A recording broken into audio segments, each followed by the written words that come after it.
आप 100 बार यदि कहोगे कि हमारे गुरु आप हो, तो मैं आपको 101 बार कहूंगा कि भाई अपने अपने मन में इसी भाव को दृढ़ करना है कि हमारे रक्षक, हमारे पालक, हमारे पोषक, हमारे धनी, हमारे दाता श्री महाप्रभु जी हैं।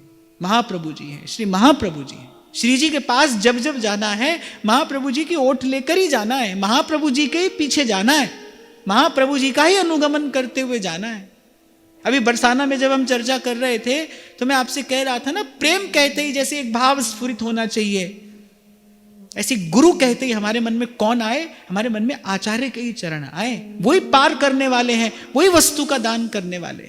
यहाँ श्री गोसाई जी श्री गोवर्धन नाथ से यही कह रहे हैं, बोले प्रभु हमारी ओर देखकर नहीं, हमारे आचार्य की ओर देखकर हम पे कृपा करिए।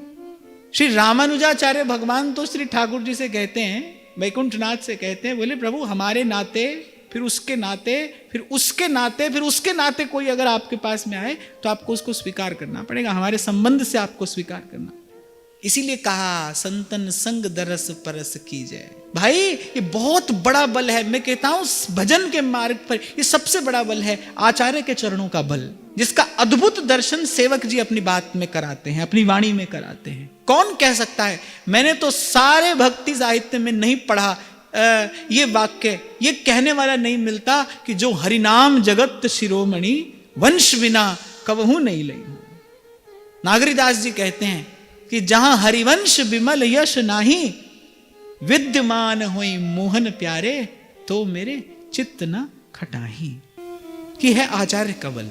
और कम और किसी देश की और किसी भाव की बात तो मैं नहीं कहता, पर ये जो मार्ग है ना, ये प्रेम गली, यहां तो केवल इसी विधि कुछ मिलता है भाई, आचार्य की ओर ही देखिए। इसीलिए सेवक जी कह रहे हैं, मन क्रम बचन कहो नित टेरे। मन क्रम बचन कहो नित टेरे, रोज पुकार पुकार कर कहता हूं, श्री हरिवंश प्राण धन मेरे। यही मेरे प्राण है, यही मेरे धन है, यही मेरा सर्वस्व है।